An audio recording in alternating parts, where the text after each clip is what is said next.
સર્વ મુક્તોને ભાવથી ભેટીને જય સ્વામિનારાયણ. આજ આપણે જાણી રહ્યા છીએ વિશ્વ પ્રસિદ્ધ 12 જ્યોતિર્લિંગ માયલા એક સોમનાથ મહાદેવનો અલૌકિક ઇતિહાસ. આ એ સોમનાથ મહાદેવ છે કે જે સ્વયં ચંદ્રદેવે પધરાવ્યા હતા. સ્કંદ પુરાણમાં લખ્યું છે, ચંદ્રદેવેણ દેવેશ સ્થાપિતમ હેમ મંદિરમ સોમનાથમ સ્વયં ભૂત્વા ભક્તાનામ પાપનાશક. આ ભક્તોના પાપને નાશ કરનાર દેવોના દેવ મહાદેવ સોમનાથનું મંદિર પહેલાં સોનાથી ચંદ્રદેવે મઢ્યું હતું. શા માટે એને ચંદ્રદેવે કર્યું?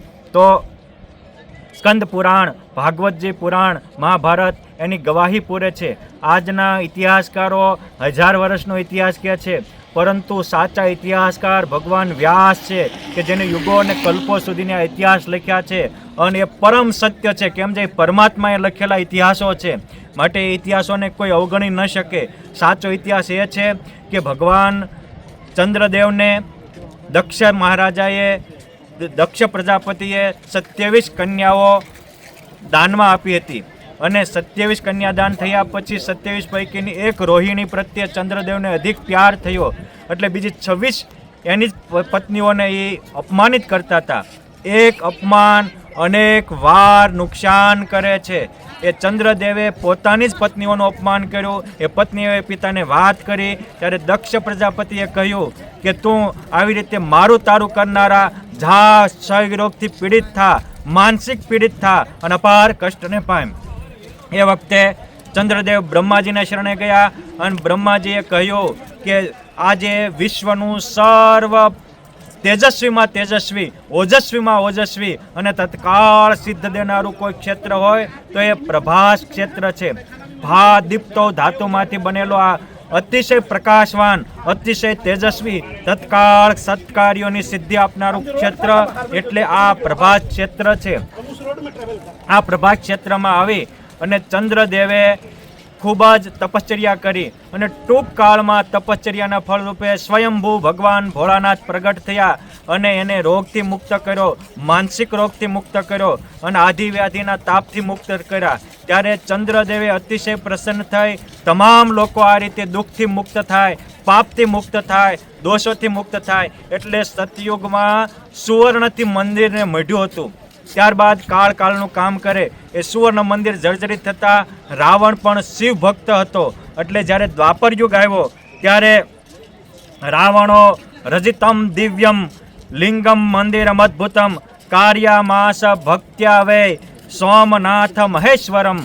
રાવણે મહેશ્વર એવા પરમાત્માનું અતિ ભક્તિ ભાવથી ચાંદીથી મંદિર મંડિત કર્યું. ત્યાર પછી કાળનું કામ કરે, દ્વાપર યુગ આવ્યો, ભગવાન શ્રી કૃષ્ણ આવ્યા. ભગવાન શ્રી કૃષ્ણ તો ચંદ્રવંશી હતા અને શિવ સોમનાથે ચંદ્રએ પધરાવેલા સોમનાથ મહાદેવ એટલે પોતાના ઈષ્ટદેવ આરાધ્ય તરીકે માનતા.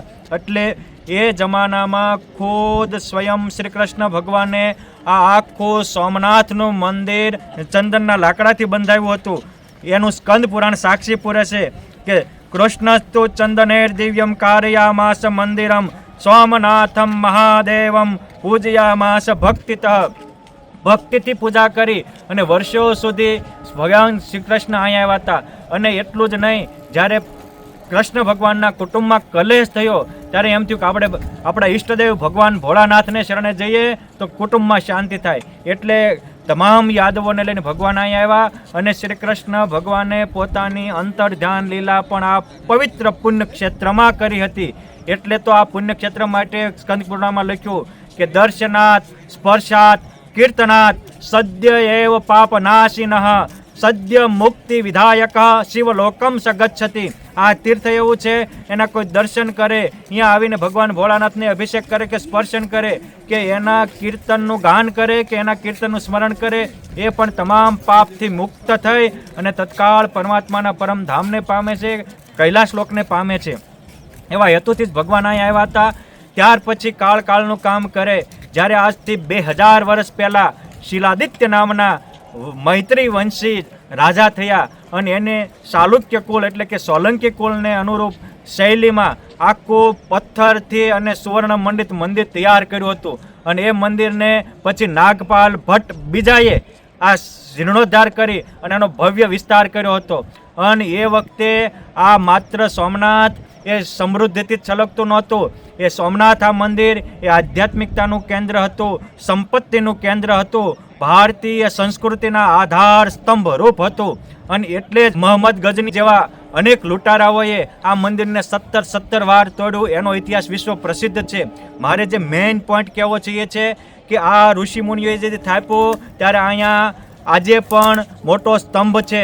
એ સ્તંભ માટે લખ્યું છે આપણા પુરાણોમાં ઋષિમુનિઓએ કે આ સમુદ્રાંત દક્ષિણ ધ્રુવો મંડિતમ ભૂલોકમ જ્યોતિર્લિંગમ. આ સોમનાથ જ્યોતિર્લિંગથી ઠેઠ દક્ષિણ ધ્રુવ, આજે જે આપણે એટલાન્ટિક મહાસાગર કહીએ ત્યાં સુધીમાં ક્યાંય જમીનનો ભાગ નથી આવતો. એ વખતે ઋષિમુનિઓએ આટલું મોટું વિશાળ વિજ્ઞાન એની પાસે હતું. એનો આજે સ્તંભ પણ આ સોમનાથ મંદિરમાં દસ્તાવેજી પુરાવો છે.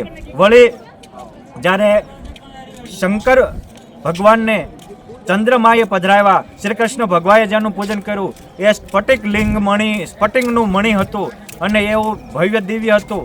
એ જ મણિની અમુક અવશેષોને સાથે આજે આ ભગવાન ભોળાનાથનું છે.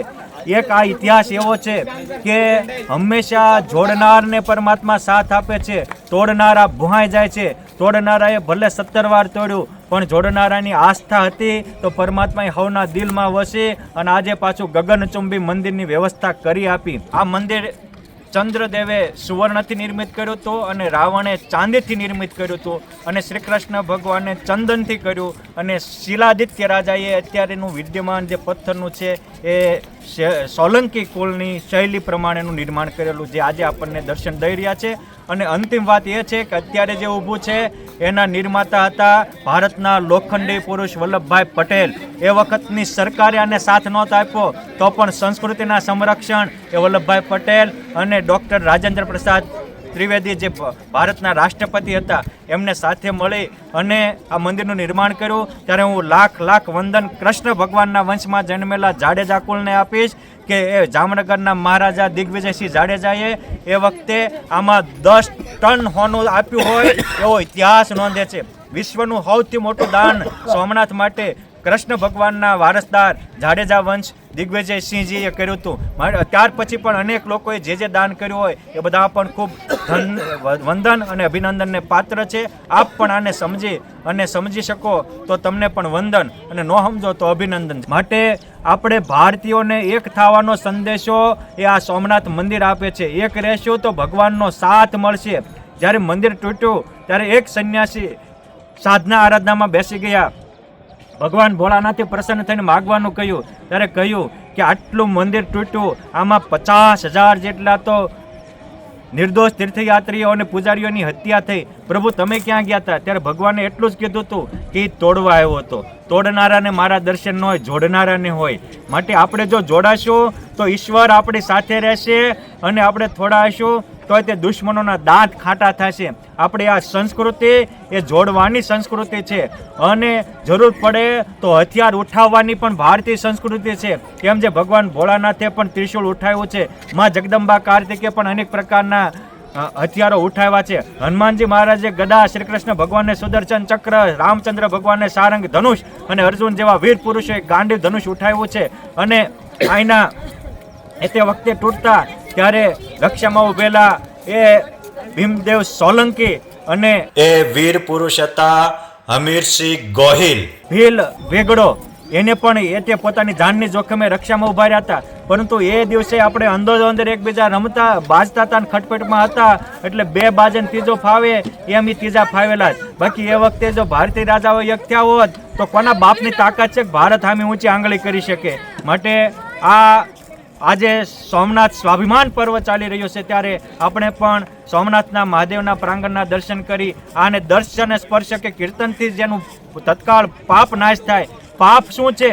પરસ્પર વિગ્રહ થાય, અંદરો અંદર કલેશ થાય એ પાપ છે અને અંદરો અંદર એકતા થાય એ પુણ્ય છે. માટે આપણે પાપના પંથથી પાછા વળી અને પુણ્યનો માર્ગ સ્વીકારીએ અને આ સોમનાથના જે મહાદેવનું મંદિર છે એને આપણે ખરેખર સાચા અર્થમાં જીવનમાં સાર્થક કરીએ. સોમનાથમ નમસ્કૃત્વા એ મ્રિયંતી નરત ધ્રુવમ તે ન યાંતિ પુનર્જન્મ શિવ્યલોકમ વ્રજંતી. તે સોમનાથ મહાદેવના મંદિરને નમસ્કાર કરી અને એકવાર એને સ્મરણ કરે એને પણ પુનર્જન્મ ન થાય. એવું આ પ્રભાત ક્ષેત્ર છે. આ બાજુમાં સમુદ્ર છે.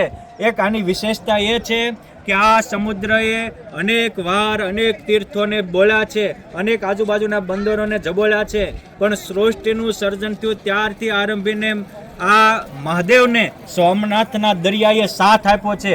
એટલે આ સોમનાથ દેવ પણ, દરિયાદેવ પણ સાથ આપે છે. આપણે પણ આના સાથના સહભાગી બનીએ. અહીંયા બાજુમાં જ હિરેણ, સરસ્વતી અને રૂપેણ નદીનો સંગમ છે.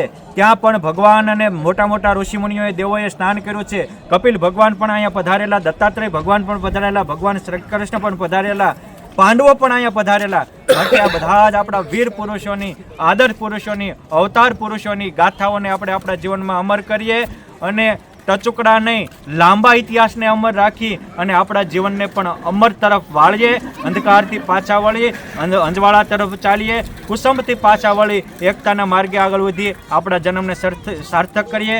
અમારી સાથે અમારે પૂજ્ય વિશ્વપ્રકાશ સ્વામી છે, અમારે દિવ્ય જીવન સ્વામી છે, મુનિ સ્વામી છે. આ ભગવાન હરિકૃષ્ણ મહારાજને લઈ અને આજ અમે ભગવાન ભોળાનાથના દર્શન કર્યા. આપના સૌના વતી ભગવાન આપણું સૌનું કલ્યાણ કરે એવી પ્રાર્થના કરી છે.